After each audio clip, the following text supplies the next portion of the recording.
meus irmãos, vamos então iniciar mais esse episódio desse podcast Celebrarte. Estamos aqui com o tema Digno é o Cordeiro, trazendo aqui também o pastor Wagner Amaral para conversar com a gente sobre vários temas, sobre várias coisas. Puxa uma cadeira, senta aqui com a gente. Pastor André Figueiredo aqui do nosso lado também, para nos ajudarmos nessa entrevista altamente filosófica, altamente bíblica e teológica. Pastor Wagner, para nós é um prazer recebê-lo aqui, né? Também é um prazer conhecer o senhor pessoalmente, né? Já conheci o seu trabalho, já tenho, né? Inclusive eu trouxe o meu exemplar, depois eu vou querer, né, uma assinatura aqui do seu livro Criador e a Criatura, né? Já falando aí, dando esse spoiler, né, da obra do pastor. Então, para nós é um prazer receber o senhor aqui, receber no Celebrarte, né? Também a gente vai ouvir, né, suas palestras e também o senhor vai estar na mesa redonda com a gente. Então, para nós é um prazer, uma honra receber o senhor aqui, né? A honra é toda minha. Sim. É um prazer também conhecê-los e poder participar desta semana do Celebrarte. Sim. E contribuir um pouquinho com aquilo que é possível da minha parte para a edificação das pessoas que vão nos ouvir, né? Que nos ouvem aí e poderão interagir com vocês futuramente. Pastor, nesse momento inicial, a gente gostaria de conhecer mais o senhor, apesar que não conhece aí o seu trabalho, mas conhecer mais a pessoa do senhor Wagner Amaral, né? Então, dê o seu currículo, fale um pouco sobre a sua história. Tá, vou começar pelo que é mais importante, tá bom? Certo. Então, carioca da gema. O pessoal de São Paulo não gosta muito disso, não. Casado com Agda Yumi, pai de 3 filhos, Walter, Weber e Ana, todos casados. E, pela graça de Deus, hoje nós estamos num período fantástico que é curtir netinhas. Né? O Senhor tem nos dado até aqui 5 netinhas. Olha. Eu acho isso o máximo. Eu digo que, por ser avô, isso para mim é maravilhoso, cercado pelas netinhas. Interessante porque, neste ano, eu completo 30 anos de ministério. Né? E eu lembrei disso quando um colega entrou em contato comigo e me fazendo o convite, o pastor Roque, para poder pregar numa comemoração dos 30 anos dele, do ministério. Olha. E aí eu falei, rapaz, se você está fazendo 30 anos, eu também faço. E eu nem me toquei para isso, né? Mas 30 anos de ministério e temos aí contribuído com o reino e, primeiramente, por muitos anos, prioritariamente pastoreando e secundariamente trabalhando na área de formação teológica e agora, desde 2020, de 2020, invertendo a ordem, prioritariamente lidando com formação teológica e secundariamente trabalhando com o pastoreio. Né? Então, a gente tem atuado nesse formato.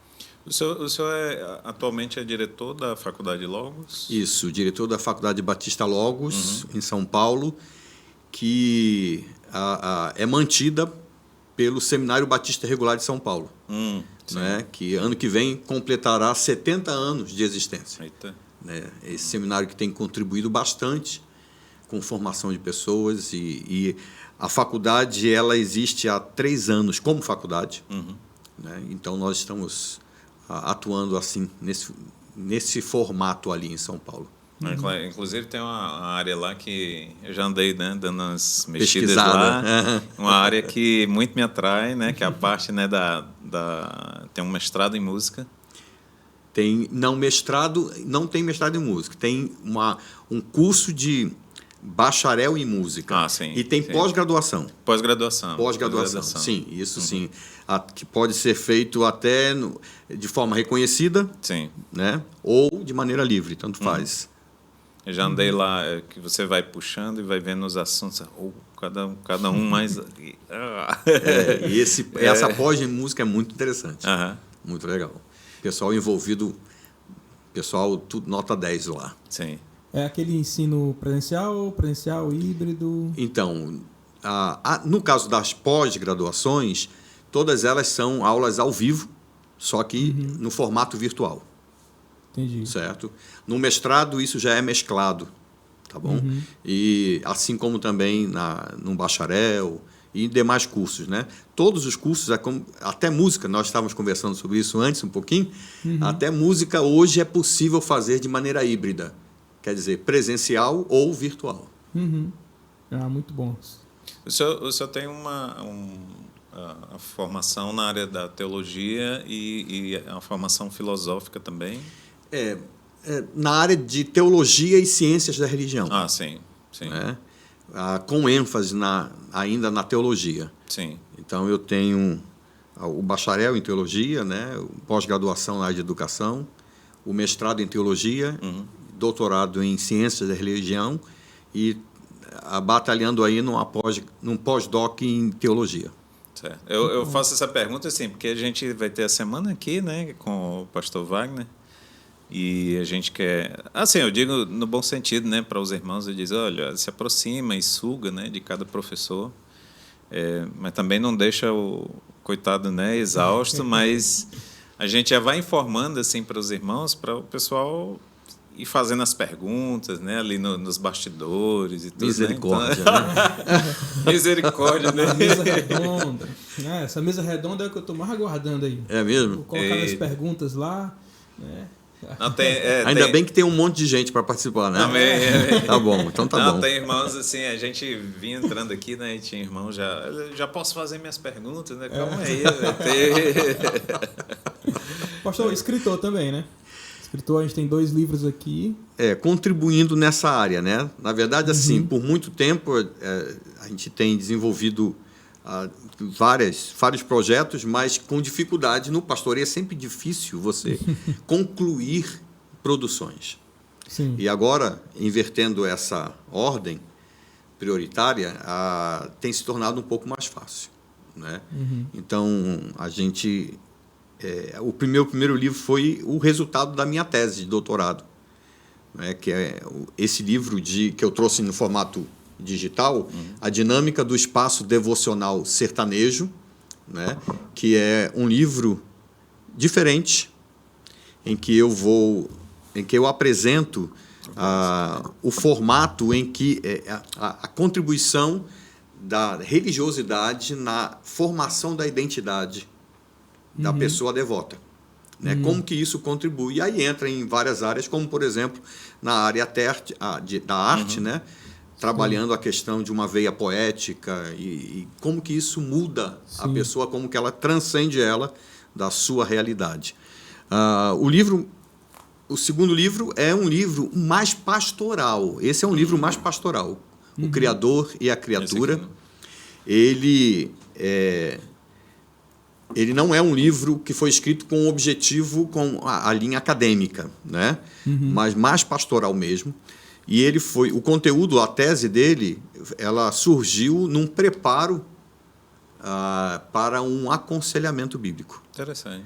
E então, a partir daí, isso foi sendo desenvolvido, foi passando de aconselhamento para aula, para pregação, então foi para escrita. Da sua realidade ministerial surgiu o trabalho, né? E o que eu mostro aqui, a partir dos primeiros 12 capítulos de Gênesis, é que existe uma ordem prioritária na nossa relação com Deus, na nossa relação com o Criador.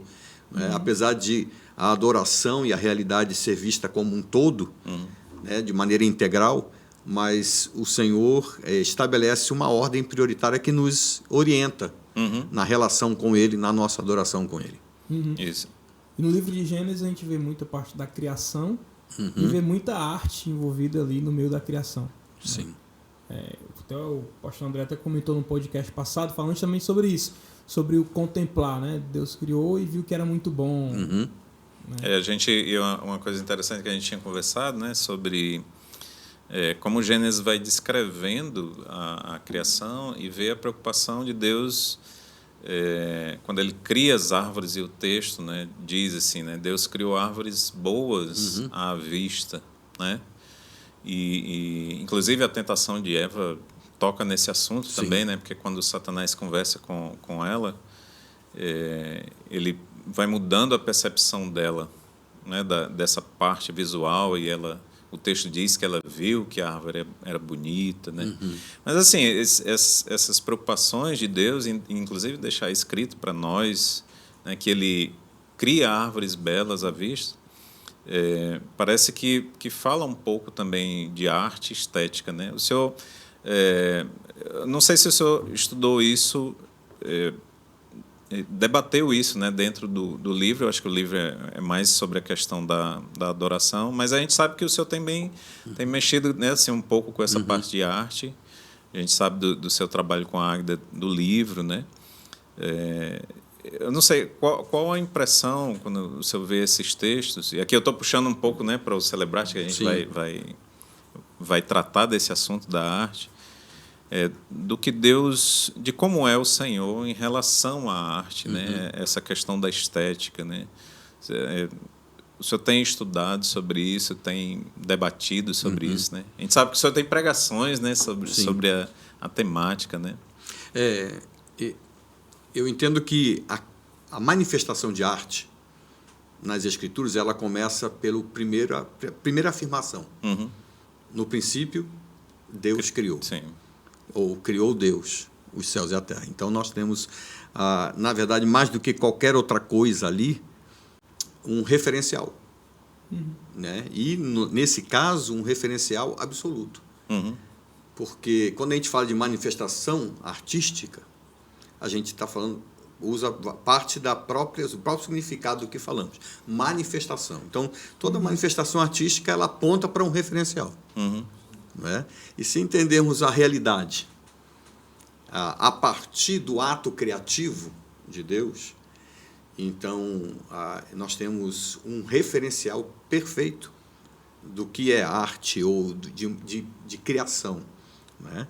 E a partir dele, toda manifestação artística, até mesmo aquilo que podemos identificar como, nas nossas discussões, como deturpada, ela só é possível devido à criação de Deus e à sustentação dessa criação, o governo desta criação que possibilita isso.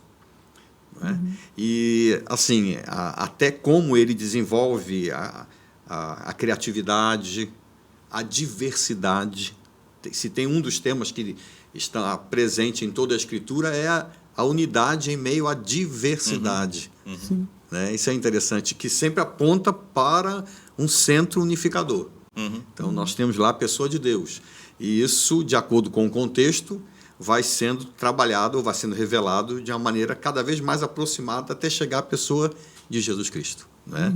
E a própria concepção de homem, né? Do ser criado à imagem e semelhança de Deus, que está no livro de Gênesis. Sim.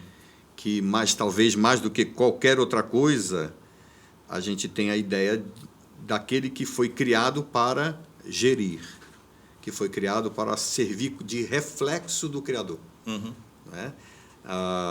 E, de alguma forma, adorar ao Criador, mas adorar num aspecto muito amplo. Sim. Que não é simplesmente o ato cultual, né? O contexto cultual, mas o contexto da vida. Sim. A gente adora tendo uma percepção, que é a ideia essencial de estética que o irmão colocou, né? Que é a ideia a capacidade de nós, a forma como nós percebemos e sentimos a realidade. Isso é estética. Né? E então adorar a Deus tendo uma manifestação, uma visão, uma compreensão, uma vivência e uma manifestação, uma produção partindo da perspectiva do Criador. Sim. Assim, a gente como artista, né, assim, músicos na igreja, a gente, eu não sei, para mim salta muito esses textos, né, assim, toda vida que, inclusive esses dias, né, a gente estava ouvindo uma pregação tratando de Filipenses, e aí eu tenho no celular, assim, um aplicativo que vai mostrando as palavras originais, né? Sim. Aí passou para Filipenses 1:9, se eu não me engano, Paulo falando que está orando para que os irmãos cresçam em amor, na percepção, né? E quando eu olhei a palavra percepção, a palavra é aesthesis, né? De onde vem estética. Exatamente. Né? Aí eu liguei logo a antena, né? Peraí. Aí voltei o texto, assim, né? Aham. E fiquei... Peraí, a palavra esteses aqui, que a gente vê na discussão da estética. A gente sabe, né, que a discussão de estética mudou, né? Naquela época era outra coisa. Assim, tem uma relação, mas desde a ascensão dos filósofos aí mais próximos de nós, né, a discussão mudou, né? Mas assim, eu particularmente, e assim, eu falo assim, o senhor que é pastor também está no ministério, às vezes a gente sente um pouco falta, né, do tratamento desses textos, mas puxando para esse lado da estética, né? Por exemplo, a gente vê uma das primeiras citações explícitas de um homem sendo cheio do Espírito Santo, não é um profeta especificamente, né? Assim, é mais a citação explícita se aplica a Bezalel, né? Que estava Deus enche ele do Espírito Santo. Um artista. É um artista, né? E para ele trabalhar com escultura em madeira, com todo aquele... eu não sei... A minha experiência é essa, né? Eu não sei se eu sente falta disso, né? Mas é uma das coisas que me veio à cabeça, assim, talvez por que as pessoas, né, não enfocam tanto isso, né, nas pregações, né? Eu sinto falta, né? Não sei se o senhor tem visto por aí na sua experiência alguém tratando mais desses assuntos, né? Como tem sido sua experiência assim, nessa área? O senhor tem tido contato com pessoas que têm estudado essas passagens com esse enfoque, né? Quando o irmão fala de Bezalel, e aí envolve a Oliabe, né? Isso, exatamente. Isso faz parte do outro livro que está para ser publicado. Spoiler. Mas que a gente vai tratar sobre um aspecto específico, que o livro sobre teologia, é uma teologia dos dons. E aí a gente faz um apanhado, primeiro no Antigo Testamento, no Primeiro Testamento, sobre capacitação divina, para depois fazer no Segundo e fazer comparações, né? E mostrar semelhanças e diferenças. E esse aspecto é muito interessante. Sim. Bezalel é Oliabe. O Senhor diz para Moisés, chama Moisés e diz, eu os enchi, Sim. eu os ungi. Né? E a unção no Antigo Testamento, ela parece implicar nessa ideia da presença do Espírito Santo. Aí tem muita discussão sobre isso. É um enchimento no sentido de que envolve uma presença dinâmica do Espírito. Não é? E a gente já vê, apesar de no caso de Bezalel, o Senhor, nós temos o texto que o Senhor falando isso diretamente para Moisés, mas a gente já vê aspectos disso anteriores na própria pessoa de Moisés, na própria pessoa de José, no Egito, mas de Moisés talvez até mais, quando o Senhor diz para ele, eu vou tirar do Espírito que está em você e vou colocar nos 70. Sim. Né?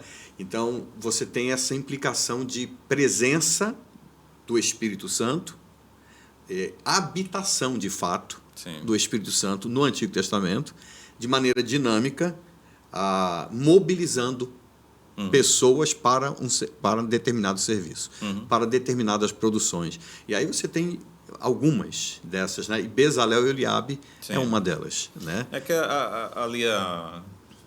aquelas passagens estão repletas de estética, assim, no sentido em que você vê a execução da construção do tabernáculo, né? E você vê os textos falando que Deus tinha mostrado o modelo para Moisés. Exatamente como fazer. Enquanto ele recebia a lei, ele recebia instruções sobre arquitetura, né, sobre como construir aquilo, os significados, né, das partes do tabernáculo, né? E às vezes a gente, meio como músico, artista, né, a gente fica, poxa, eu queria ouvir mais sobre isso, né? É uma boa notícia, né, do livro que vem chegando aí, né? E é interessante até o fato de como Deus, o pano de fundo, como que ele conduziu Moisés para ser preparado pelas maiores mentes da época no Egito, para de maneira a entender sobre arquitetura, sobre outras formas de arte, né, de conhecimento, porque ele receberia esta responsabilidade de apresentar, trazer a lei, trazer uma constituição, né, contextualizando, para o povo, de coordenar toda essa formação, tabernáculo e tantas coisas que ele tinha essa responsabilidade. Então, a gente percebe o cuidado de Deus em tudo isso. Né? Agora, respondendo à sua questão, eu acho que, no geral, talvez a gente teria que construir um pensamento para entender mais isso, mas a razão que eu entendo que leva muita gente a não destacar isso no ensino bíblico, ou na pregação, ou até ter um certo receio de tratar sobre isso, né? é uma construção que a gente percebe na história, né, que de alguma forma, levou a igreja a entender a arte de uma outra maneira, aceitando, engolindo a ideia da religiosidade e toda a sua manifestação para o contexto privado, e ela enxerga a arte de uma maneira utilitarista, né? Precisando ter um propósito para ela ser usada. Então, a manifestação artística e quase que totalmente a música e a literatura, né? Até a poesia tem perdido o seu lugar. Ela tem sentido e ela pode ser usada na igreja se ela for usada, por exemplo, para evangelizar, né? Ou para ensinar. Mas as pessoas não conseguem entender a amplitude do uso das artes ou da música, como eu mencionei, da literatura, no sentido mais amplo, não só no sentido cultual, no sentido utilitário. Então, a igreja pensa muito no sentido privado e utilitário. Cria uma cultura própria. O uso é ali dentro. Entende? Se for fora, a impressão que dá é que assim, como se ela pensasse assim: se for fora da igreja, as artes estão sobre o domínio deste sistema mundano. O que não deixa de ser verdade, né? Por um aspecto. Mas, então, não é para ser trabalhado. É impossível ser. Não existe nada bom. Não existe nada que possa ser feito. E eu entendo, eu acho que isso, inclusive, é o que eu vou abordo na minha palestra. Né? Eu entendo que isso é um afastamento da pessoa do Criador. Entende? Que quando a gente olha para as Escrituras, de Gênesis a Apocalipse, se há uma linha ininterrupta que une todas as coisas que falam acerca de Deus, é a revelação dele ser o Criador, o sustentador e o governador da existência. De Gênesis a Apocalipse. A Bíblia começa e termina falando disso. E ela não permite que o leitor se esqueça disso na sequência dela, na sua progressão. Tá? E por quê? Eu entendo que esse é o ponto principal. Né? Porque ele é o referencial. Ele é o referencial para a vida, ele é o referencial para entender a realidade, a dinâmica da existência. E quando a igreja se afasta dessa contemplação, ela então aceita, ela abraça a ideia do sistema mundano, ou do sistema humanista, que conduz ela a entender a arte, a produzir arte dentro do seu mundo privado. Né? Então é ali. Então ela se vê muito distanciada dessa possibilidade da contemplação e da produção artística. Por exemplo, a gente não vê... quando muito a gente vê igrejas ou até seminários falando ou motivando a produção de música, né? Ou literatura, livros. Mas quando é que a gente vê falando sobre pintar quadros? Um exemplo, isso é só um exemplo. Quando a gente vê falar sobre isso? Não é? Ou qualquer outra manifestação nesse sentido. Coisas que são até aceitáveis, para não entrar em discussão aqui. Né? É difícil. Né? A gente não percebe isso. É interessante, você tocou num ponto, assim, porque Deus leva Moisés ao palácio egípcio, né? Assim, na época não havia igreja. né? Mas assim, vamos tentar fazer uma analogia, assim, Deus tira Moisés do contato do povo hebreu e joga dentro de uma universidade, vou usar o termo aqui meio, né, secular, né? Sim. E aí depois Moisés sai com esse conhecimento e é trazido, né, para o deserto, passa aquele período ali. Outra universidade. Para outra universidade. Sim. Né? E depois Deus usa aquilo na vida Estágio. dele, para ele, na questão da construção do tabernáculo. Conduzir né? o povo e construir o que é necessário. Isso, exatamente. Sim. E aí, depois, você, agora chegando no Novo Testamento, no contexto da igreja, você vê um Paulo, no seu evangelismo, trazendo a poesia grega, né, lá em Atos 17. Ou ele, o que às vezes até me saltou os olhos, assim, foi meio chocante, né, para mim. A primeira vez que eu li Tito 1:12, que ele fala, né, da profecia cretense. Então, você vê que Paulo estava em contato com Afinado. a cultura, Sim. né, lendo as coisas da época, que não eram coisas das Escrituras, não era só o Antigo Testamento, mas ele lê a palavra de Deus e ele faz os nexos com a arte e a cultura do seu tempo, a poesia da Grécia, a profecia de Creta, né? E ele usa isso, né?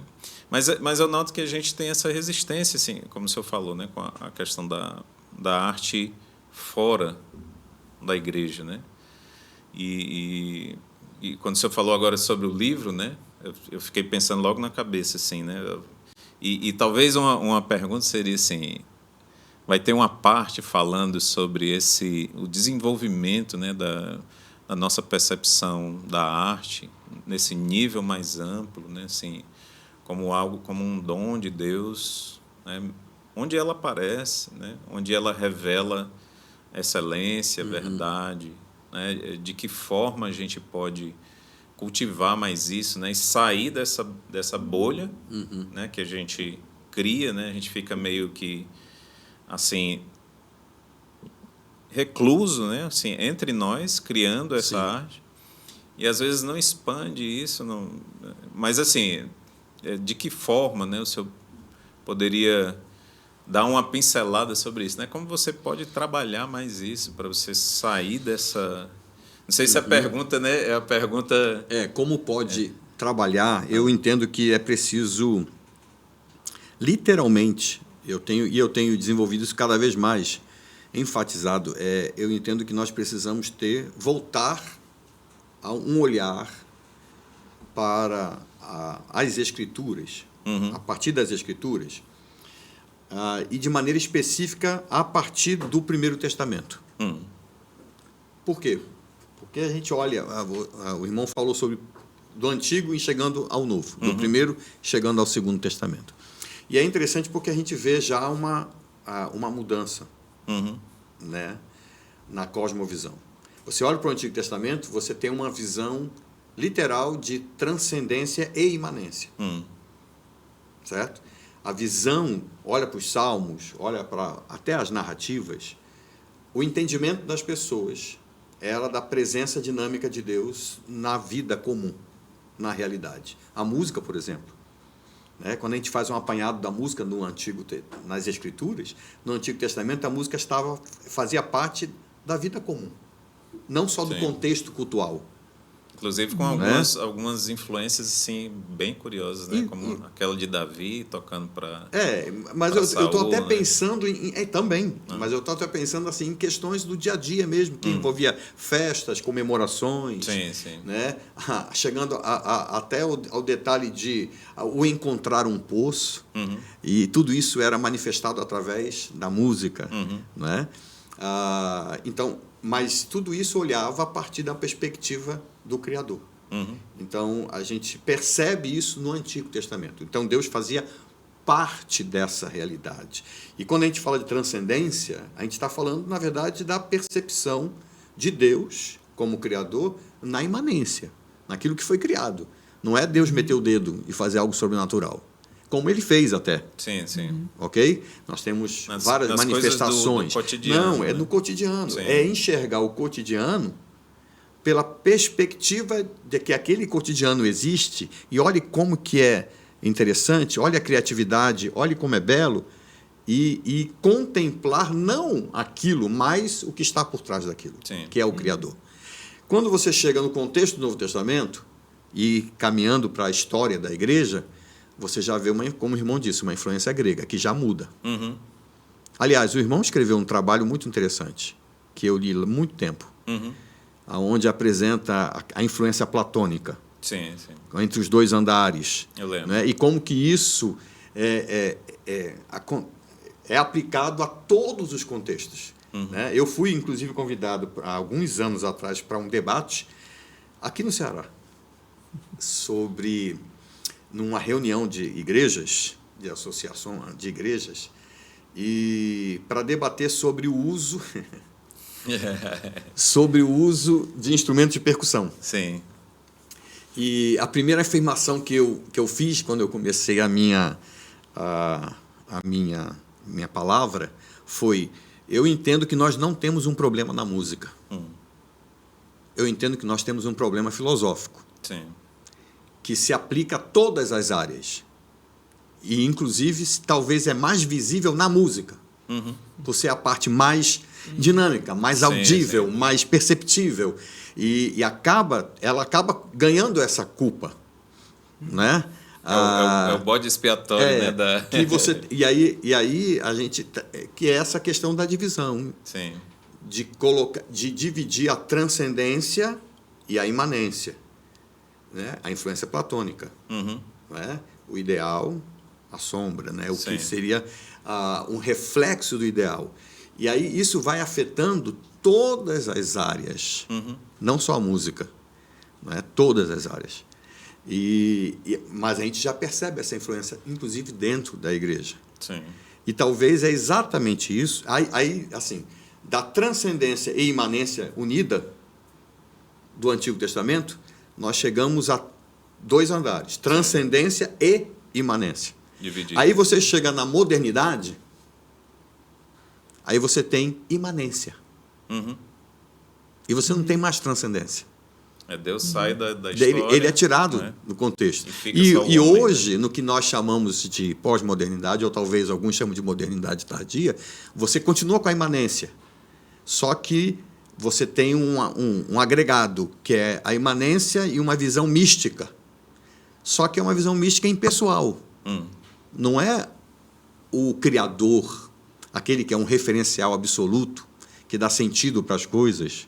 Né? Não, é uma coisa que continua se voltado para o homem. Então, o homem volta-se para si mesmo, e ele tem um referencial, e o referencial é a si próprio, ou a sua própria produção, e isso, é dentro disso que ele estabelece o que é arte. Eu acho que, não sei se eu acho que, talvez por isso a igreja se assusta, né, assim, com manifestações de arte fora, né, por causa dessa questão. Por exemplo, às vezes não só produções seculares, mas às vezes produções até que mexem com o evangelho, por exemplo. Eu noto alguns irmãos tiveram dificuldade com a série do The Chosen, né? Que, assim, para mim pessoalmente trouxe algo muito positivo, né, acerca de passagens das escrituras que eles traziam, os contextos. Mas a gente nota que as pessoas têm dificuldade, assim, tanto com as manifestações artísticas fora e algumas dentro também, que tratam de temáticas das escrituras, né? Não sei se... Nós estamos, assim, no mundo e vemos expressões artísticas de várias coisas. Sim. Né? Inclusive no meio cristão aí, né? Que nem todo mundo é conservador, mas nós vemos manifestações artísticas. E nós temos uma posição, né? Que é a posição bíblica. E aí como é que eu posso analisar essas questões à luz das escrituras, né? Era bom se tivesse um passo a passo, né? Um manual ali, um passo a passo. Vou olhar aqui The Chosen, quem foi que fez? Você, sabe? É complicado. Onde é que eu posso analisar e expressar à luz das escrituras isso? Outro dia, até eu vi, não sei se você já viu, né, o professor Tassos Licurgo, né, da UFRN, que é um cristão, Inclusive, precisa das nossas orações, tem passado por muitos perrengues, né, dentro da universidade, como alguém da área de arte, que é cristão. E ele falando sobre Atos 17, né, ele fala sobre fazer uma análise de como Paulo pensou ali. E ele meio que traça um passo a passo, assim, né, de 4 passos e tudo. Mas, assim, eu não sei se eu já tem pensado sobre isso, né, de que formas poderia você ter essa experiência, né, com a arte tá fora da igreja, mas como é que eu posso analisar isso, aprender, reter, né? O senhor tem pensado sobre isso? Eu entendo assim, eu acho que tudo isso já está dentro do que nós estamos tratando. Sim. Toda manifestação artística, ela revela uma cosmovisão. E então, é como eu mencionei, ela aponta para um referencial. E a questão é, que referencial é esse? Sim. E isso é revelado através do conteúdo, daquilo que é feito, que pode ser analisado, né? Às vezes é muito fácil a gente distinguir uma arte que simplesmente, na sua cosmovisão, parte do homem, pelo homem, para o homem, da arte que parte de Deus, por Deus e para Deus, né? E a gente tem exemplos disso na história. Essa própria construção da pré-modernidade para a modernidade e essa sequência da arte, né, por um bom tempo regida e dominada pelo contexto religioso e depois muda, né, e chegando estabelecendo um contexto secularizado. Então, às vezes é muito fácil a gente perceber isso. Às vezes não. Às vezes não é tão fácil assim. Porque aí, pastor, desculpa, mas vai chegar naquele ponto, assim, né, que o pessoal pergunta, assim, né, as perguntas mais que a gente escuta, posso ouvir música secular? Né? Às vezes as pessoas estão muito preocupadas com o que pode fazer, né? E esse tipo de pergunta já me tende a me mostrar, a me revelar uma motivação meio perigosa. Né? Só que é uma falácia de autoridade. Isso. Eu posso? Pode ou não pode? E a gente deveria pensar de outra forma. Né? Mas a gente olha para essas manifestações e, às vezes, como eu estava dizendo, nem sempre é tão fácil, mas a gente precisa ter uma compreensão da realidade. São manifestações artísticas. Nenhuma manifestação é perfeita. Inclusive as de dentro da igreja. Perfeito é o Criador. É o referencial absoluto. Perfeito foi o que ele fez. Não é? Que, inclusive, por causa do pecado, recebeu desgaste. O próprio homem, a própria natureza, que, como Paulo diz em Romanos, aguarda a manifestação e gemendo, de forma a gemer. Então, assim, a gente precisa compreender isso. Então, assim, às vezes o problema é querer fazer um exame, um determinado tipo de exame que nós estamos acostumados dentro de um contexto privado, né, de um contexto sistemático, para todas as áreas, como se aquilo fosse utilizável naquele formato para todas as áreas. Eu vou dar um exemplo. O irmão mencionou um filme ou uma série, né? Eu vou mencionar um outro exemplo aqui. O primeiro filme, A Paixão de Cristo, de Mel Gibson. Sim. Certo? Se a gente parar para debater teologicamente o filme, você tem coisas que você vai falar, isso aqui, não, isso aqui, olha, essa aqui é questionável, isso aqui, não sei o que, para lá. E isso tem de ser feito também. Sim. Existe espaço para isso. Aliás, há necessidade também disso. Mas nós temos que partir do entendimento de que aquilo é uma manifestação artística. Né? E qual é o efeito que este filme causou nas pessoas? Às vezes, a gente tem tanta pobreza de manifestação divina que até algo que pode ser questionável, ela faz um efeito sobre a sociedade de maneira sedenta. Eu vou dar um exemplo, esse exemplo. Eu pensei nesse filme por causa do exemplo que eu vivi. Quando eu fui ver esse filme com a minha esposa, no cinema, em São Paulo, estava lotado. É tão lotado que a gente sentou na frente, assim, perto da tela. Não tinha espaço. É impossível. Sangue Né? pingou. Assim. Não, e ele estava lá.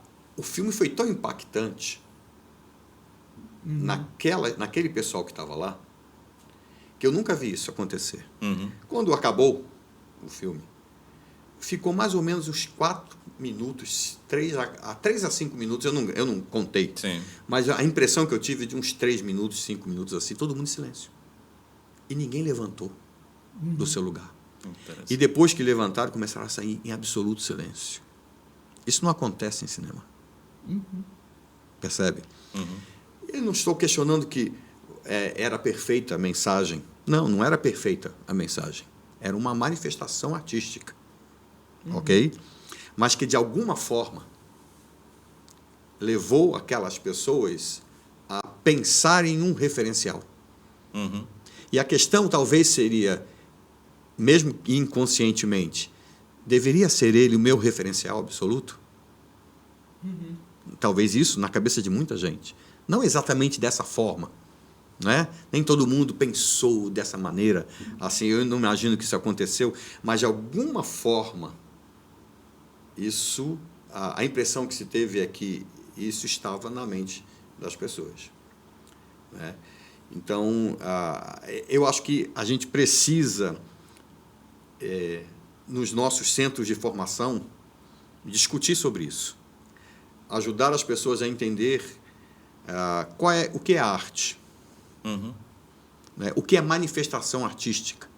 Né? Separar. Né? Entender, porque, na verdade, com essa construção que aconteceu na história, você tem vieses de arte, de entendimento acerca de arte.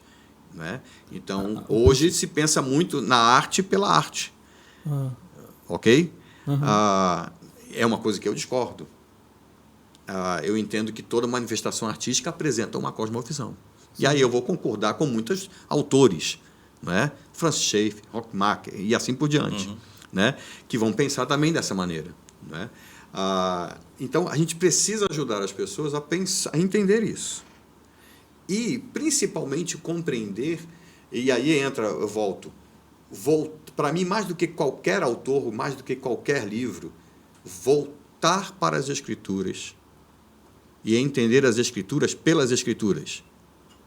E não por um óculos pré-determinado que faz as pessoas olharem as Escrituras só por um viés, só por um tipo de leitura. Né? Que a gente já tem essa inclinação. Então, todo mundo, quando eu dou aula de teologia, que é a minha cadeira lá, é comum. Eu estou dando aula de teologia, então a gente está falando sobre alguns textos, abre a Bíblia, vai ver alguns textos. A inclinação das pessoas é fazer uma leitura soteriológica. Qualquer coisa que se vê é uma leitura soteriológica. Pronto, né? talvez aí vai pegar a história da salvação.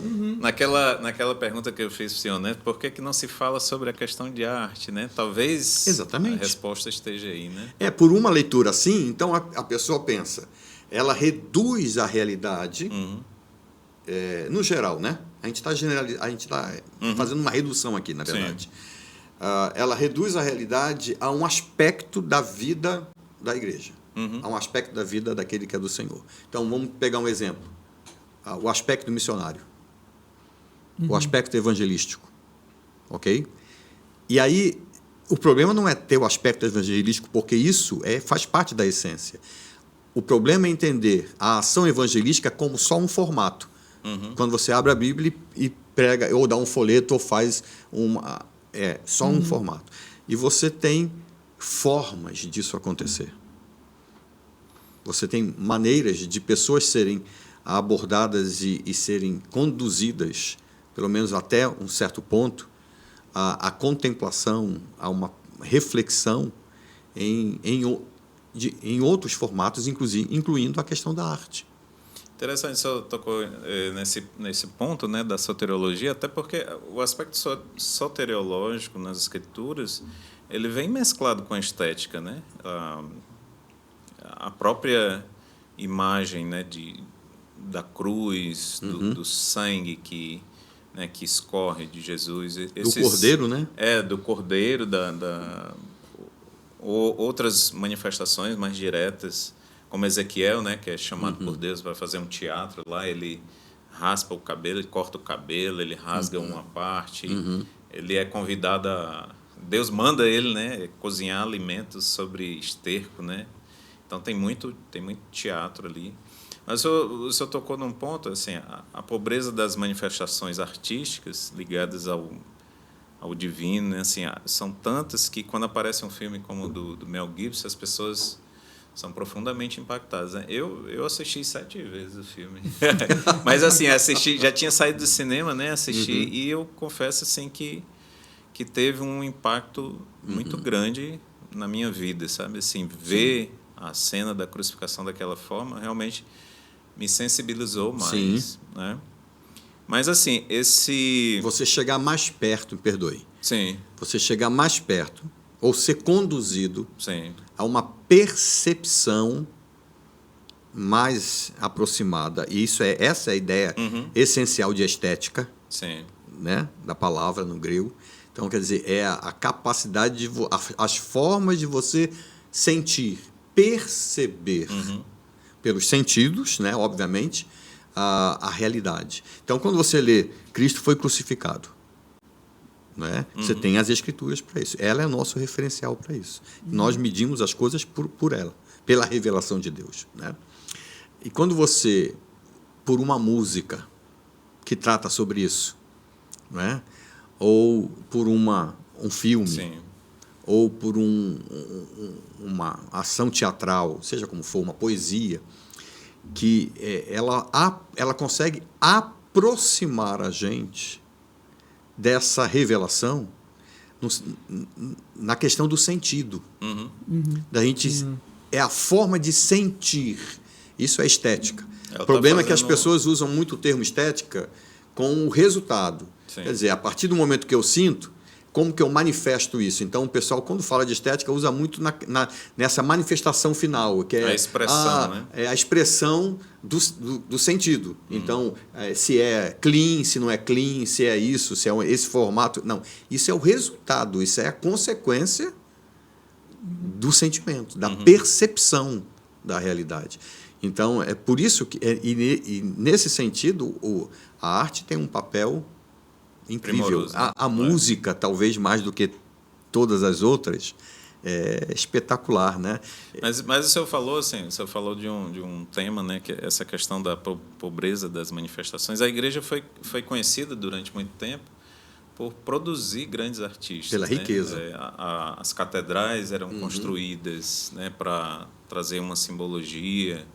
Na área da música, a gente tinha Johann Sebastian Bach, o Palestrina, né? Todos esses compositores que formaram a história.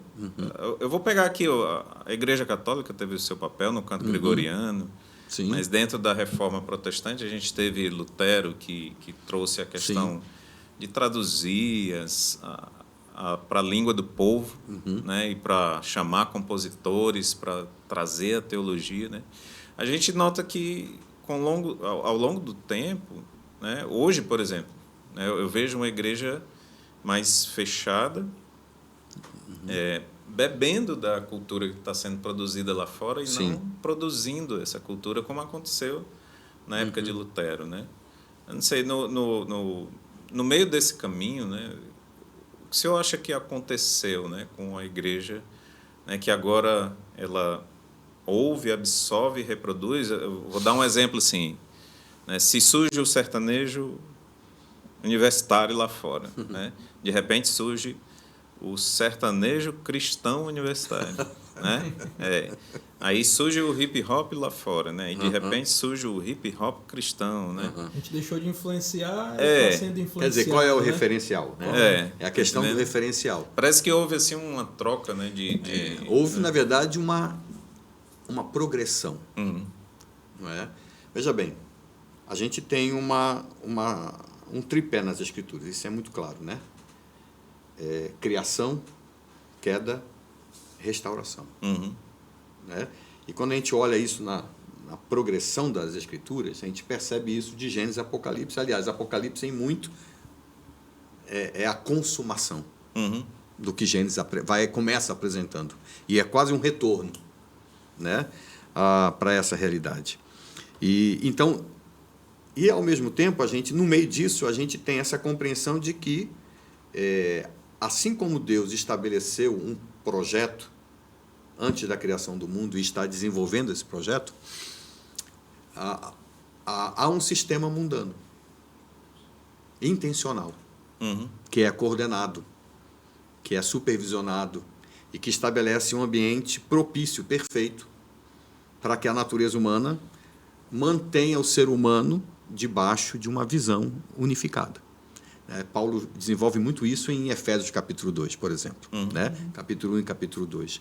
Então, eu entendo que há uma progressão também no aspecto do sistema mundano, em que o inimigo, com toda a instrumentalidade, vai construindo e a gente vê isso na história, como estávamos falando.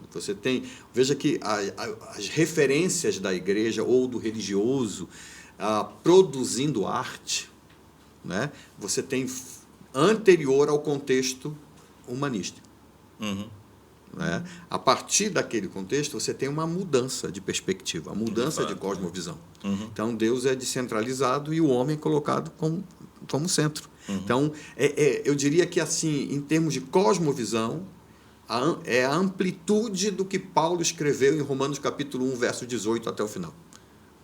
O homem, a criatura, se rebelou contra o Criador e voltou-se para si mesmo e procurou subídolos para satisfazer o ídolo maior que é ele mesmo.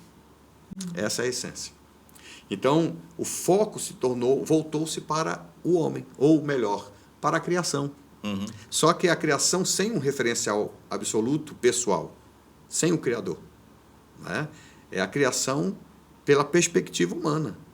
É o que está por trás do né? darwinismo. E aí tudo foi sendo afetado. Sim. Absolutamente tudo foi sendo afetado. E a gente tem essa... até chegar a um ponto, do que colocamos anteriormente, até chegar a um ponto em que, estrategicamente, a religião ou as suas manifestações foi jogada para o privado. Sem efeito, sem influência na sociedade, Sim. no sistema. E a igreja engoliu isso. Até para poder se manter, existir. Não é? E isso uma parte, porque a outra aceitou o discurso da ciência, não é? E tentou unificar as coisas, tentou fazer uma releitura da revelação, uma releitura de todas as coisas. Né? E ainda tenta. E aí nós temos esse problema, esse distanciamento daquela perspectiva da contemplação, de olhar a realidade no contexto cultual e fora do cultual, fora do ajuntamento solene, fora do ministrar. Porque hoje, por exemplo, quando a gente fala de Deus, quando a gente fala de Deus, as pessoas reduzem normalmente à igreja. Quando você chega no contexto da igreja e fala sobre adoração, elas pensam em culto. Quando você fala sobre algo que agrada a Deus, que Deus está interessado, elas pensam no que você faz na igreja local e através da igreja local.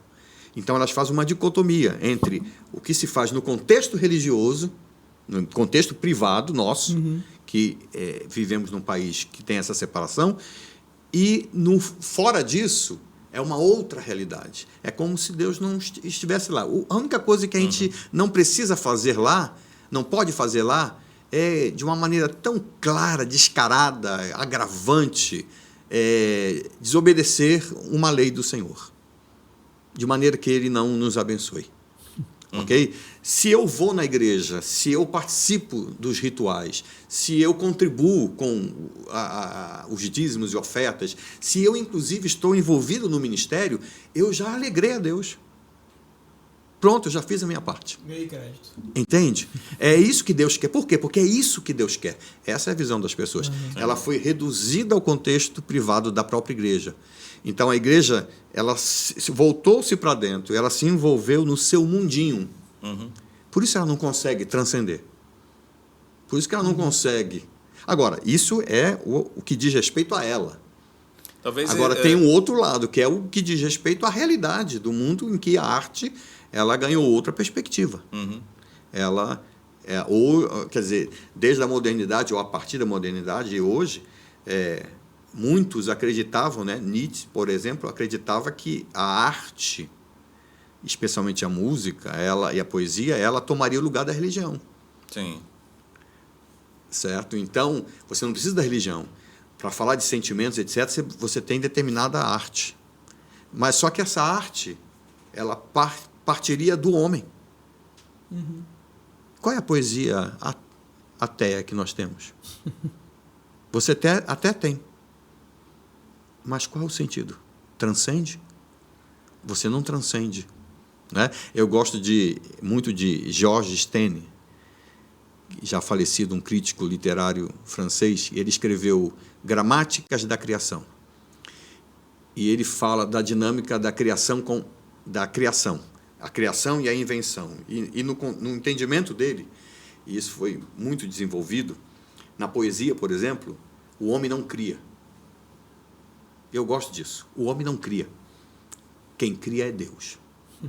Ele cria do nada. O homem inventa. Ele inventa do que foi criado. Entende? Ele inventa do que foi criado. E essa ideia do inventar pegou tanto, e foi para o contexto popular de tal forma que quando a gente fala, pare de inventar, você está querendo dizer o quê? Pare de mentir. Para de dar uma ideia do que é e não é. Então, essa é a ideia do que ele coloca. Então, o homem inventa, Deus cria.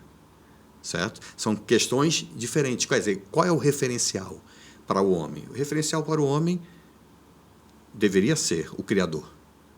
Né? São coisas... Nós estamos envolvidos nessa coisa natural. Eu estava outro dia pensando nisso, falando sobre isso. Né? A gente, já percebeu? A gente, talvez com raríssimas exceções, né? Por deturpações, mas a gente não tem dificuldade nenhuma de dormir se a gente está ouvindo o mar e as ondas batendo.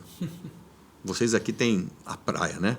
E aí as ondas, pá! Aquele barulhão tremendo durante a madrugada. A gente dorme que nem passarinho. A gente fala passarinho, que coisa.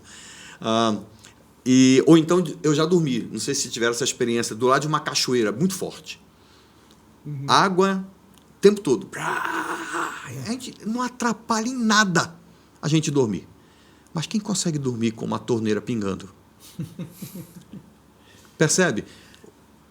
O artificial e o natural. A criação e a invenção. Nós somos parte da criação. A criação é o natural. Nós fazemos parte do todo. Nós fomos criados para gerir essa criação, para reger isso, para refletir o Criador, para assumir essa posição de manifestar como gerente o direcionamento do Criador sobre a natureza. O que a gente fez? A gente pecou. O que aconteceu com a criação que nós deveríamos cuidar? Ela sofre. Ela sofre as consequências do nosso pecado. Né? E a gente se distancia, como consequência disso, cada vez mais do Criador e, inclusive, da leitura adequada e do cuidado com a natureza. Isso é um exemplo. Isso envolve arte também, né? Exatamente. Agora, pastor, tem uma passagem nas Escrituras aqui, eu quero pegar um pouco esse gancho, né? Que me chama muita atenção, que é aquelas passagens que falam de Davi tocando para Saul, né? Essa é uma delas, mas depois acontece um negócio em 1 Samuel 18, acho, que ele vai para a guerra e quando ele volta, as mulheres cantam, né? Uma música bem pequena, né? Tá. Até já falei sobre isso em algumas mensagens, né? Aquela música pequena, depois ela atravessa assim, o tempo, os territórios. Né? Saul matou seus milhares e Davi seus 10 milhares. Exatamente. Né? E aí, inclusive depois, Davi nem vai para a batalha contra Saul e Jonatas por causa da mensagem dessa música. Os príncipes filisteus escutam, rapaz, esse Davi aí é aquele, né, que falava na música. Vai trazer ele com a gente vai morrer na mão dele, né? E aí, e a gente vê que aquela pequena canção traz essa memória forte, inclusive em povos vizinhos, assim, inimigos, né? Então a gente vê a música contribuindo para uma memória do povo, tanto o povo hebreu quanto até pessoas de fora, né? E assim, no seu entender, né, o quanto a música pode contribuir para isso, né? Que a gente vê depois, Paulo até ensina a gente a cantar, né? Ele diz em Efésios capítulo 5, Colossenses 16, a gente vê aquela música mudou até estratégias de guerra, né? Os filisteus disseram, não, Davi não pode vir com a gente, né? E eu não sei, às vezes a gente deixa passar despercebido essas coisas, né? Mas no seu entender, como isso se aplicaria à igreja, né? Isso que aconteceu ali, né? A música trazendo essa memória e as pessoas depois mudando até estratégias, né? Por exemplo, né? Uma coisa que tem me preocupado muito é a influência do chamado progressismo dentro da música evangélica hoje, né? Será que nós, só escutando a música que tem essa influência, a gente pode acabar com uma teologia progressista já, né? Porque a nossa memória vai sendo mudada através disso, né? Como é que o senhor vê isso, né? A gente olha para as Escrituras, a gente vê Deus, além daquilo que Ele criou, nós vemos Deus dirigindo o seu povo, homens especificamente, e o povo, a ter a lidar com, a criar, a inventar, a produzir e a estabelecer manifestações artísticas para fazer o povo, manter o povo se lembrando ou olhando para aquilo que estaria por vir. É a questão do tabernáculo, né? Olhando para o Messias, para a promessa. São as questões da própria manifestação da música, da poesia. A gente vê isso nos Salmos, a gente vê isso em vários textos. Também os textos de Salomão. E esse exemplo da música com Saul, sobre Saul e Davi, mais especificamente sobre Davi, é um exemplo dessa capacidade, né, que a música, e a gente está pegando a música como exemplo, porque existem outras manifestações, produções artísticas, mas como ela pode ser usada para inculcar conteúdo, né? A gente até como é falado, né? Criar ambiente, muito falado sobre isso hoje. Criar ambiente e inculcar conteúdo. A gente tem que lembrar que naquele período a gente não tinha internet, né? A gente não tinha WhatsApp, a gente não tinha Instagram, então nem jornal. Então, como é que essas pessoas saberiam de determinadas coisas, né? Aí eu fico me perguntando, o que é melhor do que a música? Pensa na igreja hoje. O que é melhor do que a música? Vou fazer uma pergunta. Vou fazer uma colocação. E isso é um problema. E aí entra na sua questão final, que o irmão colocou. Às vezes um púlpito prega uma coisa. E a música em seguida canta outra. Com quem você acha que as pessoas vão para casa? A música. Qual tem uma instrumentalidade, uma capacidade maior de inculcar conteúdo e, mais até, de inculcar de uma forma que daqui a algum tempo, talvez é só apertar o gatilho que as pessoas se lembram. Eu estava com a Yumi fazendo um sábado inteiro numa igreja sobre a questão do casamento entre a teologia e a música. E a gente falando da importância da instrumentalização da música, da importância da música, falando nesse aspecto. Não estava nem falando mais sobre a questão da beleza, etc. Falando dessa questão, né? Como que ela cria ambiente, como que ela inculca conteúdo. Aí eu fiz um exercício com eles. Eu peguei várias músicas e que eu imaginava que eles sabiam, né? na minha infância, e aí já faz muito tempo, e talvez a maioria nem conhecesse, né? E aí o me tocou algumas notas e eles simplesmente... Eu falei, o negócio é o seguinte, ela vai tocando, quando ela parar, vocês continuam cantando. Interessante. Eles cantaram todas, absolutamente todas. Eu falei, ué, mas vocês não ouviram a letra? Não precisa. A memória estava lá, né? Estava lá, né? Qual é o melhor veículo para isso do que a música? Uhum. Não existe. Entende? Quem que estabeleceu isso? Quem que criou isso? Quando a gente olha para as Escrituras, a mais antiga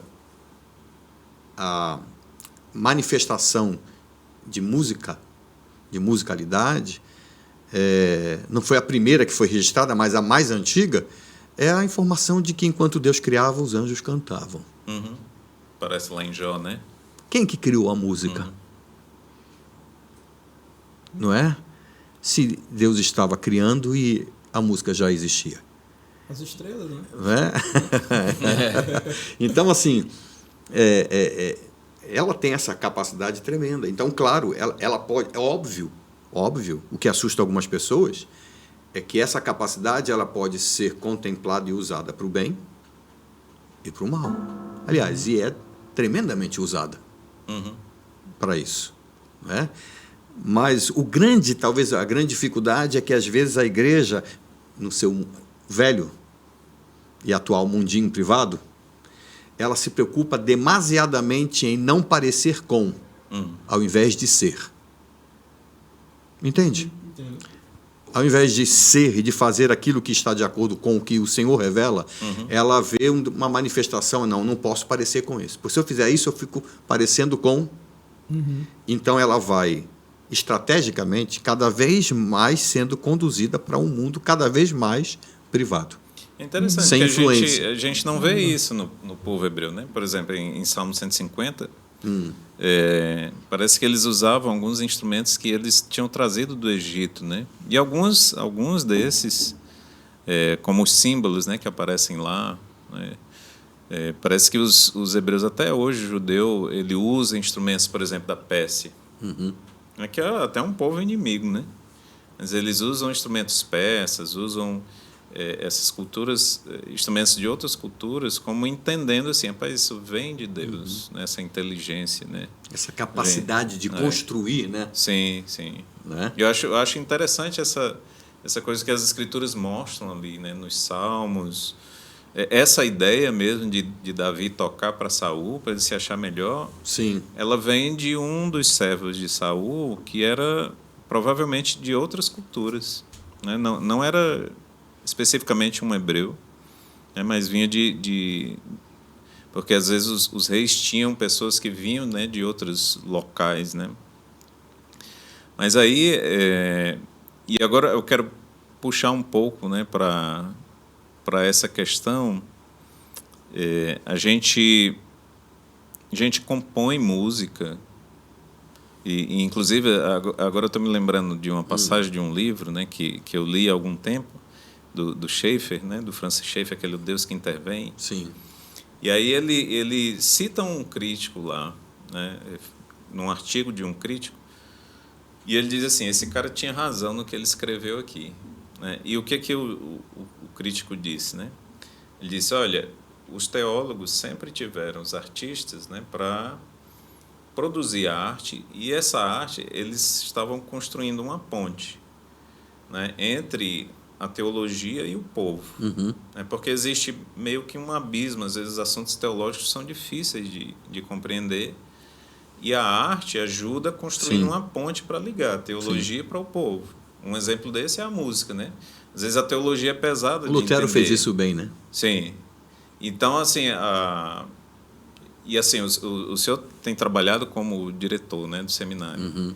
Essa afirmação do Schaeffer lá, né, sobre esse crítico me chama a atenção, porque ele está falando assim, olha, os artistas estão ajudando a carregar a teologia, né, a simplificar, não é nem a simplificar, mas a fazer ela sentida no coração do povo, né?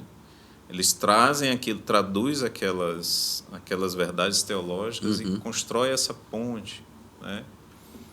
Então, assim, no seu entender, né, as escolas de teologia têm se preocupado o suficiente, né, com esse amparo, né, aos artistas, né, porque nós precisamos de amparo, né, para construir, né, o que a gente constrói. Para a gente continuar fazendo essa ponte, né, será que os pastores têm entendido esse valor, né, já que a música traz essa memória forte, ajuda, né, a formular estratégias, como aconteceu, né, lá com Davi. Então, assim, as escolas teológicas estão se preocupando com isso, né, na formação dos pastores, né? Eu sei que o senhor vem de um contexto aí, né, da Logos, da Faculdade Logos, mas, de forma geral, eu sei que o senhor tem contato com outros reitores. Né, definitivamente não, né? Isso não quer dizer que não tenha exceções. Sim. Mas definitivamente não, né? Ela não tem se preocupado com isso. Pelo contrário, se ela tem se preocupado, às vezes em muito é manter um certo distanciamento, né? O que é um problema, né? E vai de encontro exatamente ao que nós estamos falando aqui, né? Dessa nossa conversa. A necessidade, às vezes você percebe dentro do próprio centro de formação teológica, alguns ou aqueles que estão envolvidos ou que têm essa compreensão se esgoelando e buscando, às vezes, até convencer os iguais, os mestres, a direção, da importância disso, né? E às vezes, quando você tem um centro de formação que tem essa compreensão e que busca estabelecer formação e até meios para motivar o surgimento de pessoas que podem aí contribuir com esta produção, às vezes você tem que convencer a igreja local acerca disso, né? Então, não tem, infelizmente não, né? Eu acho que ela pode contribuir e deve contribuir. É parte da responsabilidade de todo centro de formação teológica, até porque qualquer centro de formação teológica ele não existe em função de si mesmo, ele existe em função da igreja. Ele existe porque existe igreja. Então, ele tem que olhar a igreja, entender a sua necessidade e ajudar a igreja a crescer, a se desenvolver. Então, faz parte disso e ele pode contribuir ajudando os pastores, ajudando aquela geração, as novas gerações dos pastores, das pessoas que estão sendo formadas, e pastores, líderes, membros, porque um seminário não existe somente para pastor, ele existe para a igreja. Né? Ajudar a igreja como um todo a ser despertada para essa compreensão. E a saber, né, mesmo que de forma cadenciada, de forma cuidadosa, mas a ter esse vislumbre e a incentivar o surgimento de pessoas que venham a contribuir nesse papel teológico, até, como o irmão colocou, mas por meio da manifestação artística. Eu acho que a gente meio percebe assim, que no aspecto, né, assim, no espectro político, os progressistas, né, para usar uma palavra bonita, né, entenderam isso e têm captado artistas, têm investido até em políticas públicas que favorecem os artistas mesmo para cativar eles. E não é à toa que você vê assim, muito cantor, muito ator apoiando um lado político, né, que é totalmente avesso às escrituras. Né? E muita gente pensa que é somente, eu vou colocar dessa maneira, muita gente entende que isso existe somente porque a máquina, ou quem tem o poder, paga para isso. Sim. Isso está envolvido? Certamente isso está envolvido também. O artista precisa sobreviver. Mas não é somente isso. Se sente seduzido. Né? Não é somente isso. Na verdade, é uma perspectiva dessa visão em que o artista, ele é hoje, né, ele é colocado como naquela linha de que nós falamos de que Nietzsche mencionava, que é de substituir a influência da religião. Ele é o detentor da produção, da demonstração do sentimento humano. Ele se torna meio da como beleza. O novo sacerdote da sociedade. O sacerdote, né? o profeta acerca disso. Sim. Né? E tem muita gente que tem uma compreensão disso, uma compreensão exata, e que está trabalhando para essa manutenção. Sim. Né? E a igreja não só pode, ela deve acordar para essa realidade. Aliás, o irmão mencionou um dos autores que já via isso e falava sobre isso há muito tempo. Francis Schaeffer. Né? Que é fantástico. Né? Seria... Agora a extensão dessa... O que ele falou, a igreja não só pode, a igreja deve. Né? E aí vem, como? Ué, fazendo o que vocês estão fazendo. É um tá belo exemplo. Celebrar. É um belo Obrigado, exemplo. Eu estava conversando com a irmã antes daqui do podcast um pouco sobre isso, dando o exemplo lá da Semana de Música lá que acontece no Cariri. No meu tempo que eu estudei lá, a música era praticamente zero. Aí eu saí. Aí depois de alguns anos eu olhei e falei, eu fui convidado para falar na Semana de Música. Falei, uau! E aí cheguei lá, centenas de pessoas. Falei, uau! Aí uma orquestra e até professores tocando. Aí eu falei, uau! Que isso? Que mudança é essa? E essa mudança tem efeito sobre as igrejas. Sim. Essa mudança tem efeito sobre a sociedade. Essa mudança tem efeito até sobre quem pensa e é de outros contextos. Né? Movendo essas pessoas a fazerem da maneira igual. Né? O que proporcionou isso? Um começo, uma compreensão, uma abertura, um estudo sobre isso, reflexão, avanço. Se nós temos, eu sempre pego nisso, se nós temos consciência de que temos um referencial absoluto e temos tudo o que é necessário de orientação acerca desse referencial absoluto através da revelação, a gente não tem que ter medo para discutir qualquer coisa e fazer reflexões. A gente não precisa ter medo. Isso acaba levando à necessidade das pessoas participarem do Celebrar, né? Sim, claro. Não, mas isso que você falou assim, é muito importante mesmo. Momentos como esse são importantes para as pessoas fortalecerem, né, corrigirem algumas visões erradas, fortalecerem as corretas, progredirem no sentido correto, né, dessa palavra. Sim. Para um crescimento, assim, no entendimento do que as escrituras estão falando sobre a arte, influenciar a nossa produção, né, e tudo. Mas as igrejas pequenas, por exemplo, tem um cara que toca violão, pronto, aí, ministro de louvor agora, né? E o cara, às vezes... Quem dera que fosse ministro de louvor. Né? Não, diga assim... Porque não existe muito essa visão. É nomeado ministro de louvor certo. Porque toca o violão na igreja. Né? E, assim, falta muito a questão de formação, né? Claro, sim. Essa formação teológica, essa formação musicalmente falando, chegar nessas igrejas lá no sertanejo. Para isso existe o centro de formação, para isso existe a própria igreja. E não só a formação dessa pessoa, a formação, o despertamento e a formação dos pastores. Sim.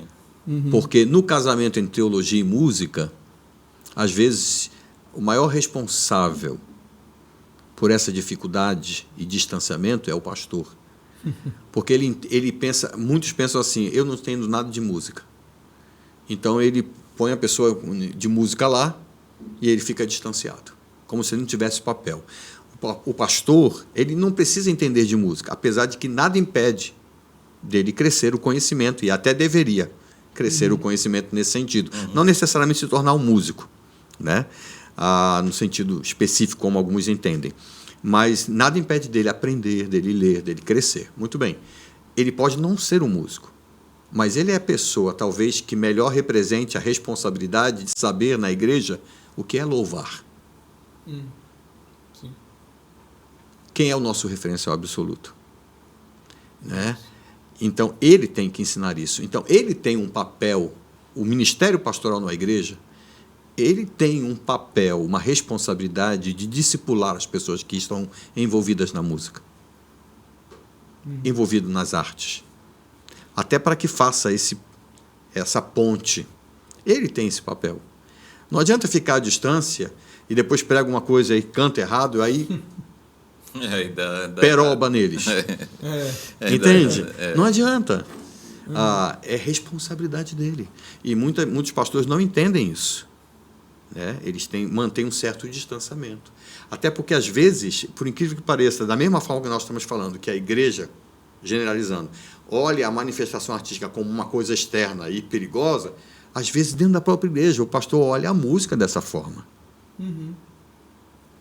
Interessante. E se ele não trabalha isso, ela talvez seja, se não a melhor, né? Uma das melhores formas de ajudar a inculcar ensinamento. Interessante. Pastor, a gente está aqui caminhando para o final, né? Mas tem queria assim fazer uma espécie de pergunta. Imagine assim que daqui a, sei lá, muitos anos na frente, né, as pessoas vão mexer no material, vão encontrar assim meio naquele cenário futurístico, assim um DVD. Rapaz, isso aqui está aqui o podcast do Celebrarte, né? um pendrive, né? E assim, nesse encerramento, eu queria que o senhor dissesse assim, poxa, o que eu queria que essa pessoa lá do futuro percebesse, né, do que a gente conversou aqui, um conselho, um grande valor, né, que ficou, assim, que eu queria que ficasse, né, no coração dessas pessoas, né? Assim, uma espécie de grande ideia sobre a arte, as escrituras, né? O que o senhor diria, né? É complicado, É complicado, né? Mas assim, à luz do que nós conversamos aqui, isso pode ser falado, evidentemente, de várias formas, mas olhar para as Escrituras a partir do Primeiro Testamento, na compreensão de uma revelação progressiva, e olhar para o Senhor como Criador e sustentador da existência, de toda a existência, não só da igreja, não só do povo dele, mas de toda a existência, e vislumbrar aquilo que está na revelação, entendendo que Deus é o primeiro artista. Aliás, é o modelo, é o referencial absoluto da manifestação artística quando ele cria todas as coisas.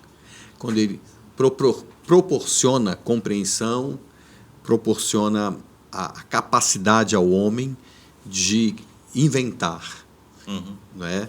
De manifestar a sua pessoa através daquilo que foi criado. Amém. E não ter medo, como nós falamos agora no final. Se você tem a revelação de Deus e entende que ela é a revelação de Deus, é ela que deve orientar você, delimitar a sua compreensão, né? Estabelecer os princípios norteadores para a sua vida, para a sua existência, para os seus relacionamentos, para todas as coisas, então você não tem que ter medo de avaliar qualquer que seja o conteúdo. Não tem que ter medo. Amém. Avalie à luz das Escrituras e, então, ajude a sua igreja a manifestar a glória de Deus através da pregação, através do ensino, que também é uma manifestação artística, através da música, através da pintura, através da poesia, através de tantas manifestações. Amém. É isso. Caramba, muito legal, pastor. Eu acho que fomos muito edificados com a sua presença, com as suas palavras, que o senhor trouxe à luz das Escrituras realmente, né? Faltou tempo para falar sobre mais coisas. Dava para fazer aí uns eu 5 horas de imaginando a podcast. gente falando, o senhor falou sobre bateria, né? A gente poderia trazer algo relacionado à geração de Caim, vários instrumentos de arte que surgiram da geração perdida, né?